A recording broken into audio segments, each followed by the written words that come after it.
আসসালামু আলাইকুম সবাইকে। দেখুন, তোমরা যারা 2026 সালে এসএসসি পরীক্ষা দিবা তাদের হাতে অল্প কিছুদিনের সময় আছে টেস্ট পরীক্ষার জন্য। এবং এসএসসি 2026 সালে এই ব্যাচ আছে। তো আজকে তোমাদের মধ্যে গণিত টেস্ট পরীক্ষা ফাইনাল সাজেশন 2026 সালে যারা পরীক্ষা দিবা 100% কমন ইনশাল্লাহ আশা করি এই সাজেশনের মধ্যে থেকেই থাকবে। তো দেখো, তোমাদের হচ্ছে শর্ট সিলেবাস এবারে পরীক্ষা হবে। শর্ট সিলেবাসে হচ্ছে তোমাদের মুসলিমে কিছু অধ্যায় দেওয়া আছে, যেখানে আমরা দেখতে পাই তোমাদের সেট ফাংশন, বীজগণিত রাশি, তারপরে দেওয়া আছে তোমার ব্যবহারিক জ্যামিতি, বৃত্ত, ত্রিকোণমিতি, বীজগণিত অনুপাত ও সমানুপাত, তারপরে হচ্ছে তোমার পরিমিতি আর পরিসংখ্যান। এই মোট কয়েকটা অধ্যায় দেওয়া আছে। তার মধ্যে তোমার হচ্ছে বিভাগ বিশ্লেষণের কথা চিন্তা করি আমরা। যে বিভাগ বিশ্লেষণে তোমাদের এখানে ক বিভাগে পড়ে গেছে 3টা অধ্যায়। ক বিভাগ মানে বীজগণিতের অংশ, বীজগণিত আছে সেট অফ ফাংশন, বীজগণিত রাশি, তারপর হচ্ছে এখানে দেখো ক বিভাগে আছে তোমাদের সেট অফ ফাংশন, বীজগণিত রাশি, তারপর হচ্ছে বীজগণিত অনুপাত ও সমানুপাত। এটা হচ্ছে তোমাদের ক বিভাগে। তো আমরা ইনশাল্লাহ সেখানে ক বিভাগে তোমরা প্রতিটা অধ্যায় থেকে 5 থেকে 7টা করে স্ক্রিনশট করলে আশা করি 100% এখান থেকেই কমন পাবা। সরাসরি প্রশ্ন যে কমন পাইতে হবে তা কিন্তু না, তোমরা এখান থেকে এই নিয়ম কমন পাবা। আমি যেটা বলতেছি তোমরা এইভাবে করে যাও, ইনশাল্লাহ 100% কমন ইনশাল্লাহ এই নিয়মগুলো তোমরা পাবা পরীক্ষার ফলে। হ্যাঁ, দেখো তোমাদের সেট ফাংশন এখানে বলছে, আর তোমাদের প্রশ্ন তো হয়তো একটু বুঝছো যে এবার তোমাদের প্রশ্নের প্যাটার্নের বলা আছে যে প্রতিটি বিভাগ থেকে তুমি একটা করে মোট 4টা প্রশ্ন, এবং যে কোনো বিভাগ থেকে একটা নিয়ে মোট 5টা প্রশ্ন উত্তর করতে হবে। তোমার বিভাগ হচ্ছে 4টি: ক বিভাগ, খ বিভাগ, গ বিভাগ, আর একটা হচ্ছে ঘ বিভাগ। ঘ বিভাগটা বোধের জায়গা নেই, তো এটা আমি করে দিচ্ছি। দেখো, এই মোট তোমাদের 4টি বিভাগ থেকে প্রত্যেকটি বিভাগ থেকে একটি করে মোট 5টি প্রশ্ন করতে হয়। এর সুবিধে আমি বলবো তোমাদের যারা একটু অঙ্কতে মোটামুটি দুর্বল আছো, পারো না, তাদের জন্য আমি বলতে পারি তোমরা ঘ বিভাগটা একটু ভালো করে লক্ষ্য নিও। তোমার এটা টার্গেট হচ্ছে ঘ বিভাগ। টার্গেট কি তোমাদের? ঘ বিভাগ। ঘ বিভাগ হচ্ছে পরিসংখ্যান। পরিসংখ্যান থেকে 2টা প্রশ্ন তোমরা খুব ইজি উত্তর করতে পারো। তোমাদের মোট প্রশ্ন করতে হবে 5টা অ্যান্সার করতে হবে। আগে করতে হচ্ছে 7টা, এখন করতে হবে 5টা। তো দেখো, ক বিভাগে তোমার হচ্ছে 3টা অধ্যায়। এবার যতটুকু আমরা জানি যে সর্বোচ্চ, এবার প্রশ্ন একটু হার্ড হওয়ার সম্ভাবনা আছে সেরকম কি, এবং সর্বোচ্চ বিষয় যেটা বললাম যে 3টা অধ্যায় তোমাদের ক বিভাগ আছে, 3টা অধ্যায় মিলে সম্মিলিত প্রশ্ন হতে পারে। ঠিক আছে, যেমন দেখা যাচ্ছে তোমার সেকেন্ড ফাংশনে বীজগণিত কত সমানুপাত থেকে ক নাম্বার দিয়ে দিছে, খ আর গ সেট ফাংশন থেকে দিছে, এমনও হতে পারে। ঠিক আছে, প্রশ্ন থাকবে কিন্তু 2টা, ক বিভাগে থাকবে 2টা, খ বিভাগে 2টা, গ বিভাগে 2টা, ঘ বিভাগে 2টা। মোট প্রশ্ন থাকবে তোমার 8টা, উত্তর করতে হবে 5টা তোমাদেরকে। হ্যাঁ, এখন দেখো, তাই জন্য এই জন্য কোনো অধ্যায় বাদ দেওয়ার চান্স নেই। তবে ইনশাল্লাহ বলতে পারি যে তুলনামূলকভাবে কেউ যদি সেট ফাংশন এবং বীজগণিত রাশি করতে পারো, কভার করতে পারো, তাহলে সে 100% একটা প্রশ্ন কমন পাবে। মাস দিই, কোনো মিস নেই, তুমি 10 মার্ক পাবা ক বিভাগ থেকে। হ্যাঁ, একটু দেখো, কথা বলতেছি। ক বিভাগে তোমাদের সেট অফ ফাংশন এখানে আছে ঢাকা বোর্ড 2025। দেখো, sorry, Dhaka board 2024, Comilla board 2022, Comilla board 2022, sorry, Comilla board 2023 ও 24, দিনাজপুর বোর্ড 2024, বরিশাল বোর্ড 2024। ঠিক আছে, তোমাদের এই সেট ফাংশনের মোট 5টা প্রশ্ন করলেই হবে। 5টা প্রশ্ন কি কি দেখো আবার: ঢাকা বোর্ড 2024, কুমিল্লা বোর্ড 2023 ও 24, তারপর দিনাজপুর বোর্ড 2024, আর বরিশাল বোর্ড 2024। একটা কথা বলে রাখি, এইবার তোমাদের যেহেতু টেস্ট পরীক্ষা 2026 সালে দিবা, আর 24 সালের যত বোর্ড প্রশ্নগুলো আছে তার মানে প্রায় 80% 24 সালের প্রশ্নগুলো কেউ যদি একটু রিভাইজ করে যাও, যত বোর্ডে আসছে, তাদের ইনশাল্লাহ আশা করি কাজ হবে, ভালো মতো তোমরা অ্যান্সার করতে পারবো। কারণ 24 সালের প্রশ্নগুলো রিপিট হওয়ার চান্স খুবই বেশি। রিপিট বলতে কি, নিয়ম রিপিট হবে। হ্যাঁ, নিয়মটা রিপিট হবে। তারপরে দেখো তোমাদের বীজগণিতের পার্থক্য কী আছে: ঢাকা বোর্ড 2022 ও 23, Jessore board 2024, Comilla board 2024, Dinajpur board 2024, Sylhet board 2024। ঠিক আছে, এটা হচ্ছে তোমার বীজগণিত রাশি থেকে মোট প্রশ্ন আছে এখানে 6টা। ঠিক আছে, আমি বলছি 5টা থেকে 7টা করে তুমি নিয়ম করে দাও। তো প্রত্যেকটা সৃজনশীল এক একটা করে নিয়ম তোমার জন্য।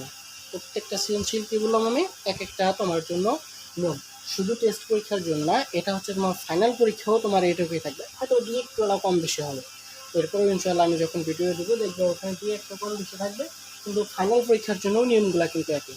নোট করে নাও, তাই দিক থেকে তুমি সুন্দর করে তাই গুছিয়ে লিখে নাও। হ্যাঁ ইনশাল্লাহ। তারপরে দেখো বীজগণিত কত সরলতার থেকে কি করবা, ঢাকা বোর্ড 2040 চিন্তা করবা, সিলেট বোর্ড 2040 সালে চেষ্টা করবা, বরিশাল বোর্ড 2024 সালে, যশোর বোর্ড 2024, কুমিল্লা বোর্ড 2023। এখানে মোট প্রশ্ন হচ্ছে তোমার 7টা। বীজগণিত কত সংগ্রহ থেকে মোট 7টা প্রশ্ন করতে হবে, 7 নিয়ে, ঠিক আছে। তারপরে এখন আসো খাবিরাত। কম্পিউটার তুমি এই 3টা থেকে তোমার প্রশ্ন হবে 2টা, উত্তর করতে হবে 1টা, ঠিক আছে। কেউ যদি বলে যে স্যার ভাইয়া সেট ফাংশনের যদি রাশি করবো, কোনো সমস্যা আছে? না, কোনো সমস্যা নেই, একটু করে যাও। তারপর এটার সাথে হেল্প নাও, যেহেতু আমি আগেই বললাম যে গত বছরের তুলনায় এগুলো এবার যেহেতু তোমাদের শর্ট সিলেবাস, সম্ভাবনা আছে যে সম্মিলিত একটা প্রশ্ন করবে, এখান থেকে ক নিবে, এখানে দিবে, এখানকার ক এখানে দিবে, সেট ফাংশন থেকে বীজগণিত দিতে পারে, বীজগণিত থেকে সেট ফাংশন দিতে পারে, অথবা তোমার বীজগণিত রাশি দিতে পারে, তাই না? থাকবে। খবিগুলো হচ্ছে তোমাদের ব্যবহারিক জ্যামিতি এবং বৃত্ত, খুব মোস্ট ইম্পর্টেন্ট, এগুলো খুবই গুরুত্বপূর্ণ, ঠিক আছে। 100% পাবা ইনশাআল্লাহ, সাথে 100% কম পাবা এখান থেকে। নিয়মগুলো একটু জাস্ট ফলো করে যাও। তোমাদের 7 অধ্যায় এই ব্যবহারিক জ্যামিতি এবং বৃত্ত, ব্যবহারিক জ্যামিতি এবং বৃত্ত, এখান থেকে মোট প্রশ্ন করবে 2টা, উত্তর করতে হবে তোমাদের 1টা। দেখো ব্যবহারিক জ্যামিতি কোন কোন প্রশ্ন, মানে মোট প্রশ্ন তোমাদের থেকে বা কি প্রশ্ন হচ্ছে তোমাদের ঢাকা বোর্ড 2024, কুমিল্লা বোর্ড 2022 এবং 24, ময়মনসিংহ বোর্ড 2024, দিনাজপুর বোর্ড 2024 এবং হচ্ছে সকল বোর্ড 2018। এই তুমি 5টা বা 6টা বোর্ড প্রশ্ন দেখবা, সাথে তুমি দেখবা তোমার যে মূল বই আছে তোমার পাঠ্য বই 7ম অধ্যায়ে পৃষ্ঠা নাম্বার 142 ও 148, পৃষ্ঠা নাম্বার 142 ও 148 উদাহরণ সমূহ। উদাহরণ কি কি? 2 এবং 4 নম্বর সৃজনশীল আছে 142 ও 148 পৃষ্ঠায়। উদাহরণ তোমাদের 2 ও 4 নম্বর সৃজনশীল আছে, একটু ব্যবহারিক জ্যামিতির সাথে করে নাও। আমি এটা বলতেছি শুধু টেস্ট পরীক্ষা নয়, এটা কিন্তু শুধু টেস্ট পরীক্ষার জন্য না, এটা হচ্ছে তোমার পুরোপুরি ফাইনাল পরীক্ষার জন্য একদম সাজেশন। হ্যাঁ, বৃত্ত দেখো, বৃত্ত কি আছে 2000, ঢাকা বোর্ড 2024, চট্টগ্রাম 2324, রাজশাহী বোর্ড 2324 আর দিনাজপুর বোর্ড 2024। তুমি এই 2টা থেকে যে কোনো একটা অধ্যায় আগে কভার করো, ঠিক আছে, যে কোনো একটা অধ্যায় ইনশাল্লাহ কমন পাবা আশা করি 100%। আর ঘর বিভাগ আমি যাদের বললাম প্রথমে বলে দিচ্ছি, যারা একটু দুর্বল অঙ্কতে, একটু কষ্ট হয়ে যায়, অঙ্ক পারো না, তাদের জন্য বলতেছি তোমরা একটু টার্গেট নাও ঘ বিভাগটা। যেভাবে হোক তোমাদের ঘ বিভাগে 2টো অ্যান্সার করতেই হবে, ঠিক আছে। তবে অ্যান্সার করতে গেলে আমি বলে দিচ্ছি আগে, দেখো একটু বিষয়টা বলছি, অ্যান্সার করতে গেলে তোমরা কী সমস্যায় পড়বা। দেখো তোমাদের ঘ বিভাগে আছে সিলেট বোর্ড 2024, ঢাকা বোর্ড 2024-এর 2টা প্রশ্ন আসছে, 2টা প্রশ্ন দেখবা, মোট 3টা প্রশ্ন। এর সাথে দেখবা তোমাদের লেখচিত্র আছে 3টা, ঘ বিভাগে লেখচিত্র আছে 3টা। ঘ বিভাগ বলতে পরিসংখ্যান, পরিসংখ্যানে কী কী আছে জানো? আয়তলেখ অঙ্কন করো, অচেতক অঙ্কন করো, বহুভুজ অঙ্কন করো। 3টার মধ্যে তুমি যে কোনো 2টা 100% কমন পাবা। আর সাথে মধ্যক প্রচুরক, সংক্ষিপ্তকর, গাণিতিক গ, এর বাইরে কোনো প্রশ্ন নেই। এই মোট 6টা প্রশ্ন মোস্ট ইম্পর্টেন্ট। আর ক আর খ মানে ক বিভাগে যেটা থাকবে সেটা হচ্ছে তোমার হয়তো বা জ্ঞান দিয়ে দিচ্ছে, বা জ্ঞানমূলক প্রশ্ন দিবে, অথবা যেমন একটা প্রশ্ন দিবে তুমি ওটা সহজে ইজিলি পাবা, প্রতীকের পরিচয় সহ বর্ণনা করো, ঠিক আছে, পরে তুমি পারবা। তাহলে এই মোট 6টা প্রশ্ন, সেটা হচ্ছে লেখচিত্র, আয়তলেখ অঙ্কন করো, অজীব রেখা এবং বহুভুজ, 3টা আয়তলেখ করবো, সাথে মধ্যক প্রচুরক এবং গ। এখন আমি তোমাদের বলতেছিলাম ঘ বিভাগে তোমরা 2টা অ্যান্সার করবে, কমন পাইছো, ঠিক আছে, এত খুশি হয়ে যায় না, খুশিতে মনে করো আত্ম হয়ে গেছে যে ঘ বিভাগে আগে অ্যান্সার করা শুরু করছো না, এরকম করা যাবে না। কারণটা কি? কারণ ঘ বিভাগে একটু টাইম প্রচুর লাগবে, ঠিক আছে। কি জন্য লাগবে? তুমি লেখচিত্র অঙ্কন করতে গেলে তোমার টাইম লাগবে, তোমার মধ্যক গড় প্রচুর করতে গেলে একটু টাইম বেশি লাগবে। কি জন্য লাগে? তারা গ্রাফ করতে হবে, ঠিক আছে। আবার হচ্ছে তোমার অনেক শখ করতে হবে, এই জন্য এটা করার আগে যেহেতু তোমার 5টা উত্তর করতে হবে, তোমার টার্গেট হচ্ছে গ বিভাগ থেকে 2টা অ্যান্সার করো। তাহলে তুমি কি করতে পারো? তাহলে তুমি সর্বপ্রথম ক বিভাগে আসবা। ক বিভাগ কিন্তু খুব সহজ প্রশ্ন হচ্ছে, ক বিভাগ থেকে 1টি, তারপর হচ্ছে বীজগণিত থেকে 1টি, মোট কত হয় 2টি, ঠিক আছে। অথবা ক বিভাগ একটি করার পর তুমি যাইতে পারো ঘ বিভাগে, ক বিভাগ থেকে যে কোনো একটা অ্যান্সার করবা 2টা প্রশ্ন থেকে, তারপর যেতে পারো তুমি ঘ বিভাগে, ওখানে 2টা অ্যান্সার করবা। তাহলে 1টা আর 2টা মোট কত হয় 3টা প্রশ্ন, আর লাগে কয়টা? 2টা। যেমন একটা হচ্ছে ঘ বিভাগ আর একটা থাকে তোমার খ বিভাগ। এখন গ বিভাগে আছে তোমার ত্রিকোণমিতি এবং পরিমিতি। ত্রিকোণমিতি খুবই সহজ একটা অধ্যায়, একটু যদি ডিপলি কেউ যদি একটু পড়াশোনা করো, ঠিক আছে, ইনশাল্লাহ ভিডিওতে দেখবা কিছু ক্লাস ভিডিও দেওয়া আছে আমার, পরিসংখ্যানের সম্পূর্ণ অধ্যায়টাই তোমার ক্লাস ভিডিও দেওয়া আছে, একটু দেখে নিও কষ্ট করে, খুবই যে অধ্যায়গুলো। হ্যাঁ, তো ত্রিকোণমিতি থেকে যদি যারা চাও এটা, এবং সাথে ত্রিকোণমিতি থেকে একটা, তারপর হচ্ছে তোমার খবিভাগ জ্যামিতি থেকে একটা, মোট 5টা অ্যান্সার করে নিবা, ঠিক আছে। তো সবাই মনে রাখবা, যাদের টার্গেট হচ্ছে বিভাগ থেকে 2টা প্রশ্ন, তারা সর্বপ্রথম একটা অথবা 2টা অন্য অন্য বিভাগ থেকে করে আসবা, তারপরে এই প্রশ্নগুলো করবা, ঠিক আছে। একটু দেখে নাও ইনশাল্লাহ।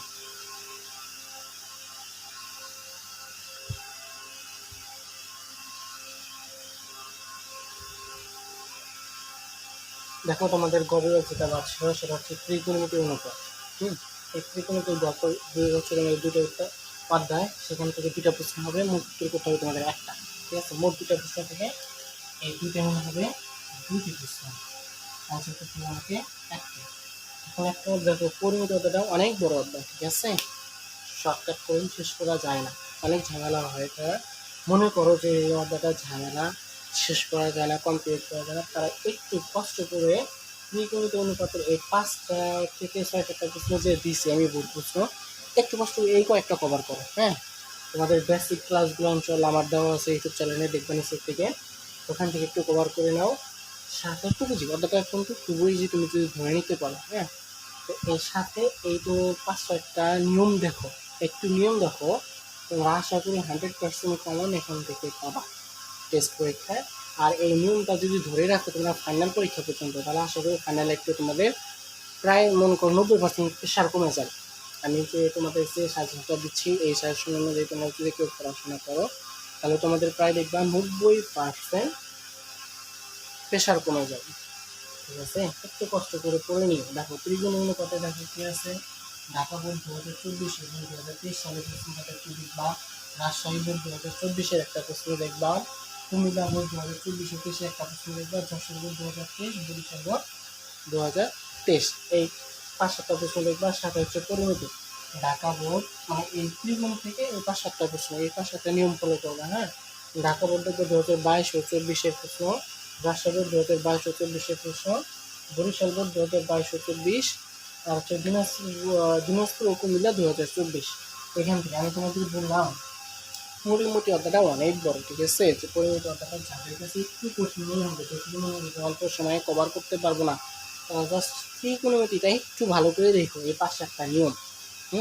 কথাটা একটু মিলাই নিও, 100% দেখবা এখান থেকে তোমাদের যতগুলো বোর্ড প্রশ্ন আছে, যতগুলো তোমাদের সারা বাংলাদেশে যতগুলো স্কুল আছে, 8টা বোর্ড, 8টা বোর্ডে কোনো না কোনো একটা বোর্ডে দেখবা, বিশেষ করে তোমাদের প্রত্যেকটা বোর্ডে প্রশ্নগুলো কমন পাওয়া টেস্ট পরীক্ষা। হ্যাঁ, এবং এই নিয়ম ফলো করে আসবে, এই নিয়ম অনুসরণ করে আসবে, এর বাইরে কিছু নেই, জাস্ট একটু পড়তে হবে, নিয়মের বাইরে কিছু নাই। তোমরা সরাসরি কখনোই প্রশ্ন কমন পাবে না।